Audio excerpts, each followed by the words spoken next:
welcome. Let me show you how I made this custom cutout. So I am using Cricut Design Space, so you just want to start a new project. Open that up. And then you'll want to go over to text if you're doing a word custom cutout or name custom cutout.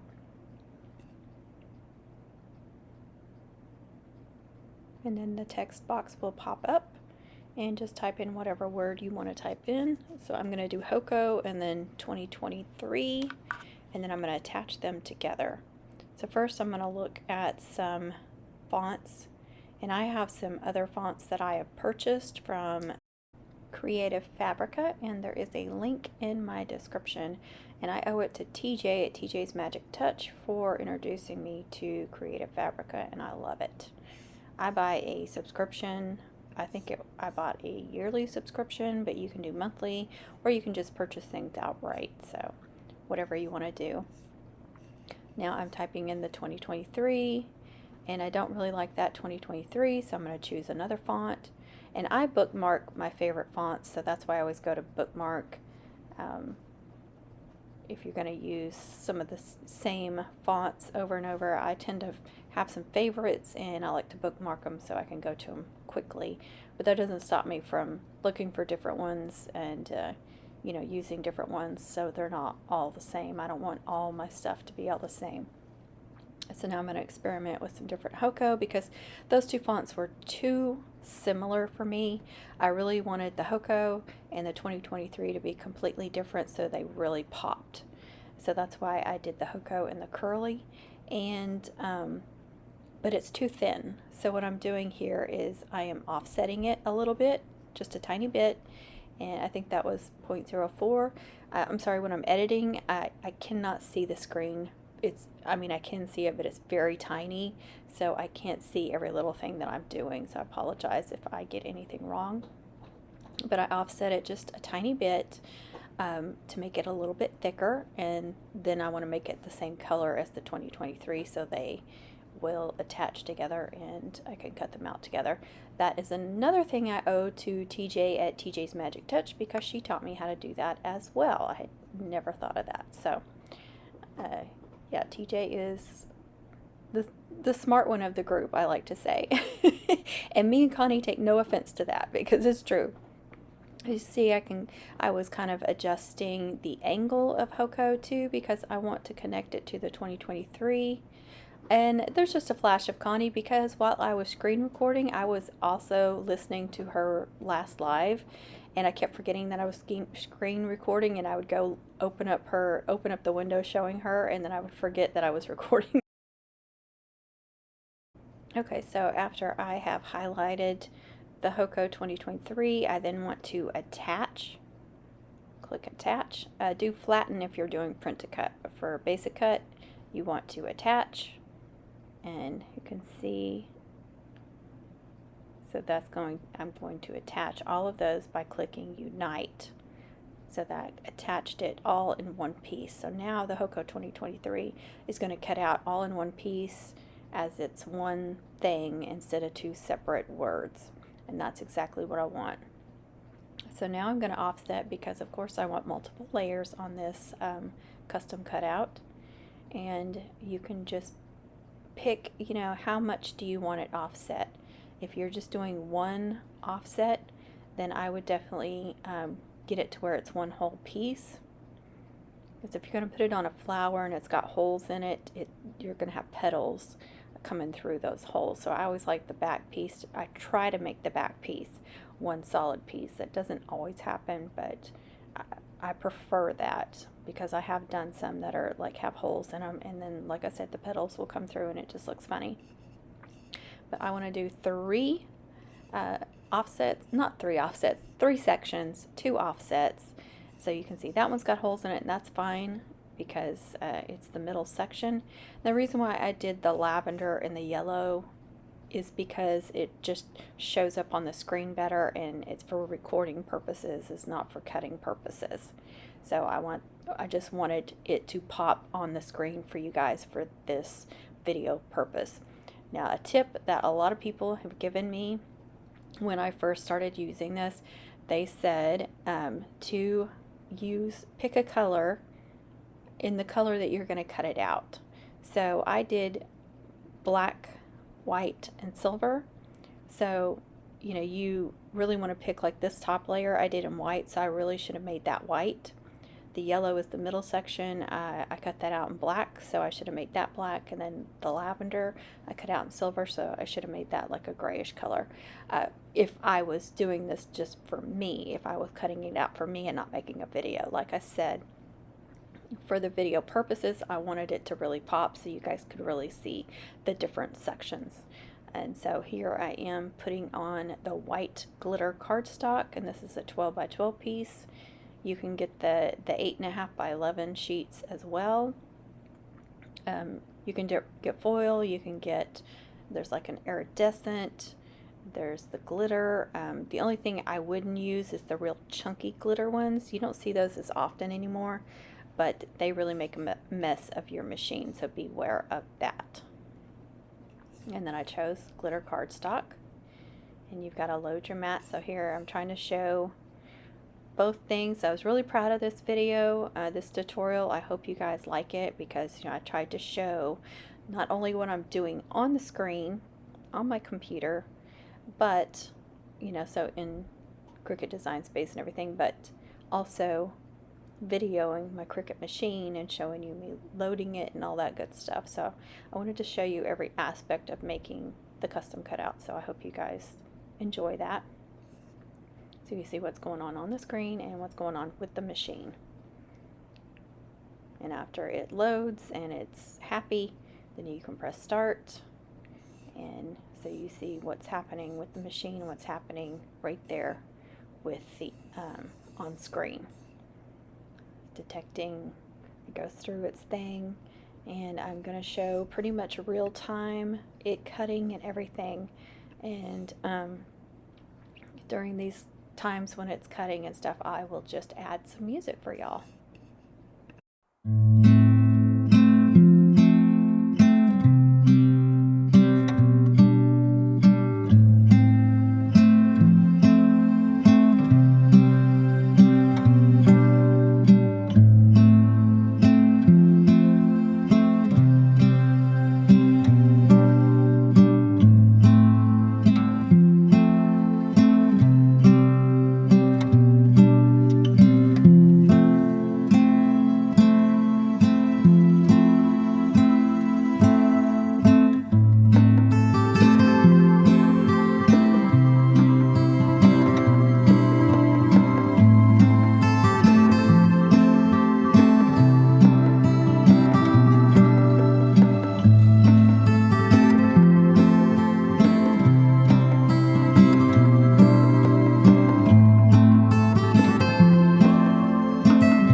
Okay, so I'm going ahead and picking glitter cardstock for the second layer, just to have it ready, and then I'm going to peel off this white one. Those are the 3 cardstocks I'm using, just a close-up of them. Getting that all ready, and then I'll peel this off. And right before I made this custom cutout, before I did any of this, I sprayed my mat again, and over in the left you can see the can. It's just bat grip spray, but it works really, really well for me. And I got that can off of Amazon. So it was a little bit more difficult to get this off of, you know, a newer mat is going to be the same way. It's just going to be really, really sticky, so it's going to be harder to get them off. And I'm going to use this little tool here. I know Cricut makes these, but the one I actually have 2 from the Dollar Tree, and they work really great. And I'll show a close-up of it too here in a minute. Just being very careful to slowly scrape that off and not tear anything, because these are very delicate, especially when you're working with words and stuff like that. It's just very, very delicate, so you want to be very careful with them.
Now for the middle section, and I am checking the mat on the screen just to see where all the designs are, to make sure that my sheet is big enough. This is one of those 8.5 by 11 sheets, so I just want to make sure that it's big enough, and I'm putting it on the mat the right way to be able to cut out all 4 of those.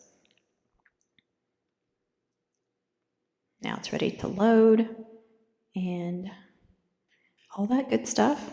Just load it and let it do its thing, and it'll tell you when it's ready to start, and you just have to press the start button. Now here's the first cardstock that I used. So I'm just cutting off all that junk left over, And then I still have some usable cardstock that I can use. And I save these in folders. I've shown that before, but if you've missed that, I did show that last year. And I keep them organized, so when I just need smaller pieces, I have them.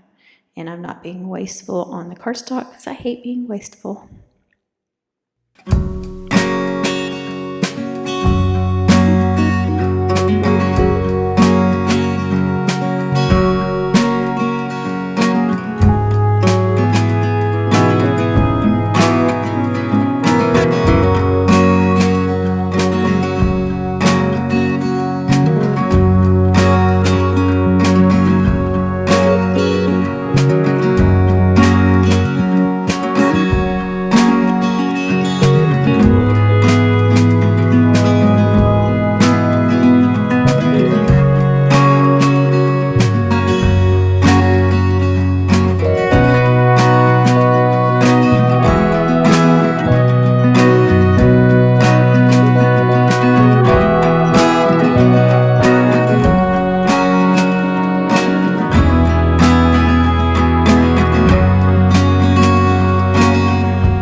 Now you may have noticed when I put the black sheet on my mat, it didn't, the ends there were not sealed down good because I didn't get the whole thing re-stickied.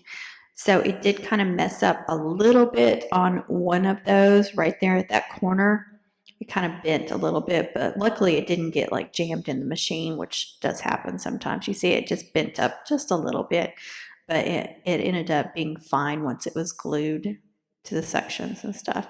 Now these are going to be easier to come off because they're not so delicate. You see, I can just pull them off with my hands. And then this is the part I hate. All the little sections that are left on there.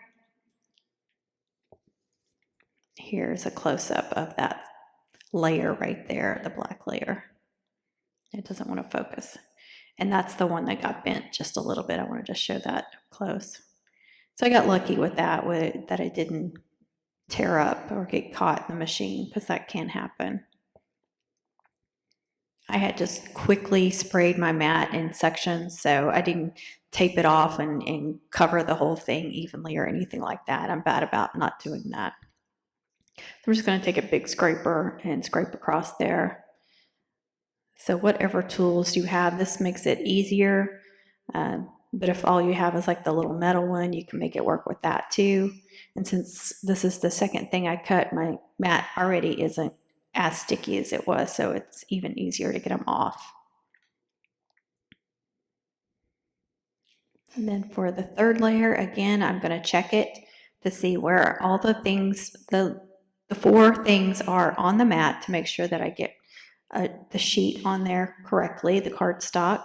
This is another 12 by 12 sheet, but if it was smaller or a partial one, then I would know exactly where to place it on there.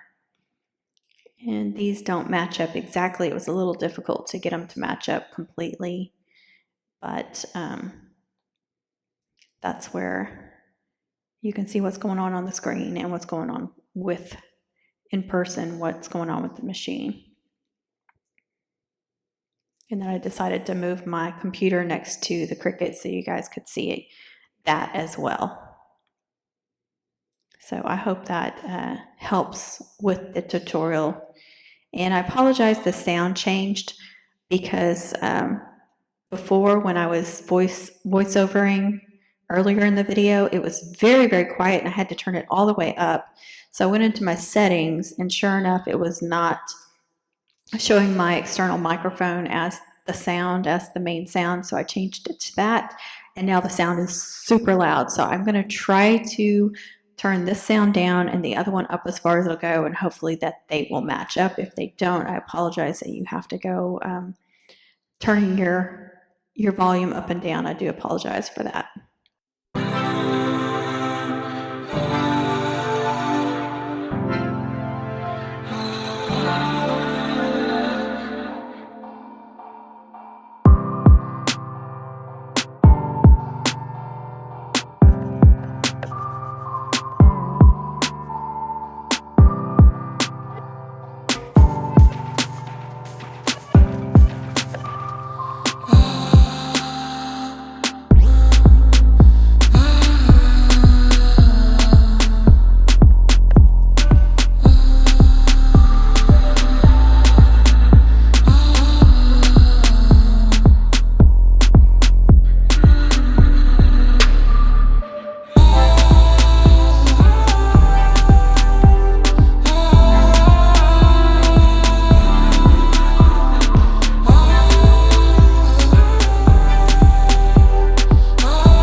And here is the last layer. These are going to be super easy to get off the mat because they are solid pieces.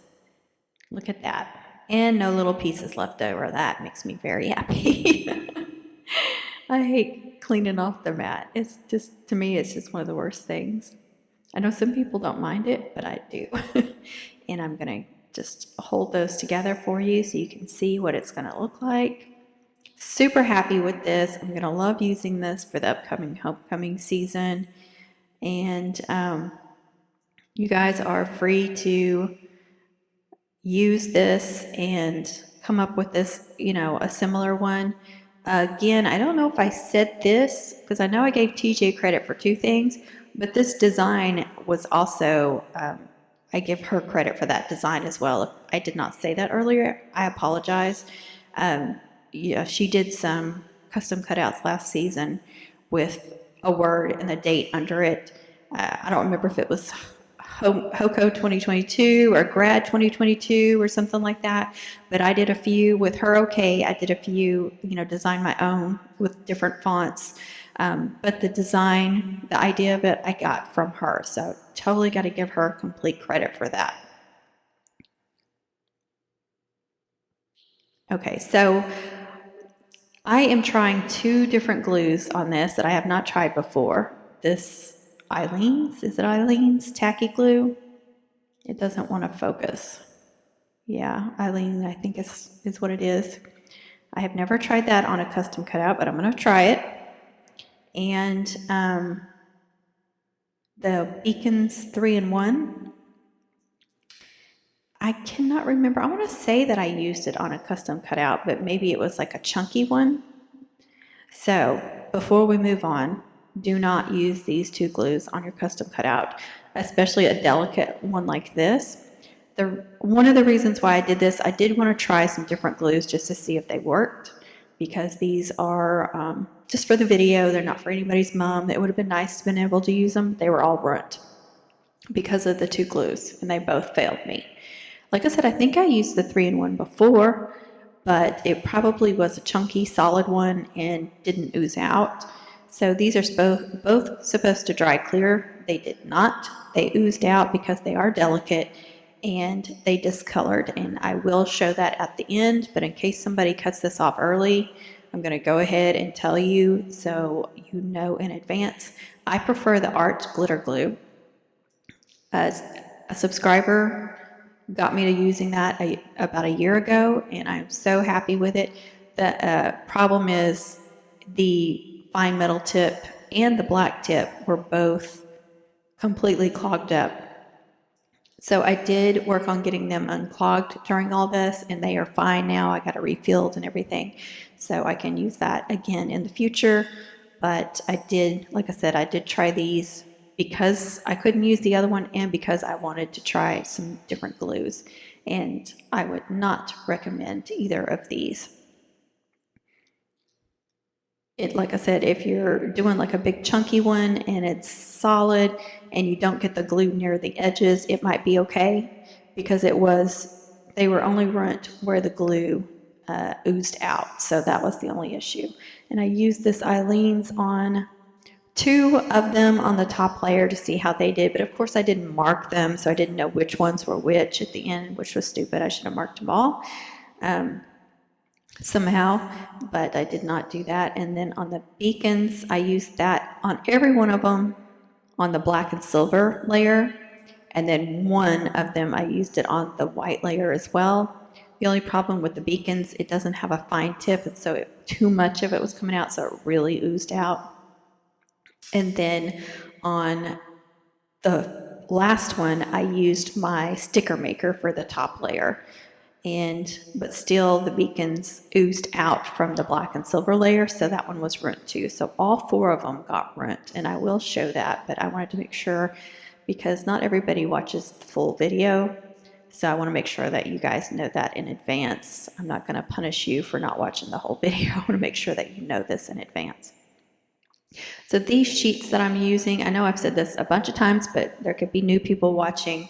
I have a thermal label printer for shipping, because I've got an Etsy shop and I do a lot of shipping, and those are just the back sheets from the label. So when I print somebody's postage label, I save a lot of those sheets because they're glossy on one side, and these custom cutouts are not going to stick to it. So I use one under it, one over it, and then I take them like to my bedroom and put them on the dresser and put piled books on top of them, but I separate them between each book. So only one custom cutout on each layer. I don't want to pile the custom cutouts on top of each other and then pile with books. So there's a book, there's a custom cutout, there's a book, there's a custom cutout, there's a book, and then I end it with at least a couple books on top. So if you got too big of a pile, do a couple of piles. You don't want to pile them too big, or your books will fall off your dresser and everything will be on the floor. That has happened to me before too. So here's me taking them apart and realizing they are all ruined. That was the worst one, so I'm pretty sure that was the one where I did the beacons on the white layer. And some of them are, just a couple of spots. There was one that only had one spot, and then, like I said, that one was the worst. So that one, you see, it's only in that section. If I had to guess, I would say that's the one I ran through the sticker maker, and then that one little section was just from the beacons, you see right there. So it turned it kind of an orangish red, which made it unusable, which is so frustrating that I wasted those materials in that time and can't use them. I did try to paint one, again at TJ's not request, but she gave me the idea to paint. I did paint one and it turned out okay. So I will play around with those a little bit and maybe show that in the future too. And it seems to be okay, the one I did. It's not perfect, but it looks pretty good. So that's an option too. It's not going to be as clean or as perfect as one of these if you hand paint it, but I thought, why not try it? And I actually did the worst one, is the one that I played around with first. But yeah, you can see that kind of orangish red. That's so disappointing, you know, but it happens. Things like this happen when you make custom cutouts. You got to be prepared and have extra supplies and materials, because you just never know what's going to happen to them. They could get caught in the machine. There's just all kinds of things that can happen. So make sure you have extra supplies so you have plenty if things go wrong. But otherwise, I totally love these. I think they're beautiful. I love the design. I love the curly printed hoko, you know, all the little swirls, and then the 2023 being more of a, not really a block, but you know, it's a very simple font. So I really, really love it. And again, I want to thank TJ for all the ideas, because my custom cutouts would not be as great as they are if it wasn't for her tips and ideas. So credit to her for all of that. We all know she's wonderful with braids and custom cutouts. So yes, if you are not subscribed to TJ, there's a link in my description, so please go check her out. Along with Connie at the Southern Cottage, there is one for her channel as well. Thank you so much for watching. I hope you enjoyed this video. If you did, please give it a thumbs up. If you're not subscribed, please do that. Don't forget to tap that bell for notifications on my uploads, live streams, and premieres. I upload new videos just about every Wednesday at 8:30 p.m. Central Standard Time. Right here is a link to my channel so you can subscribe. Here is my most recent upload. Here is a playlist I think you will enjoy, and right here is one more video I hope you like.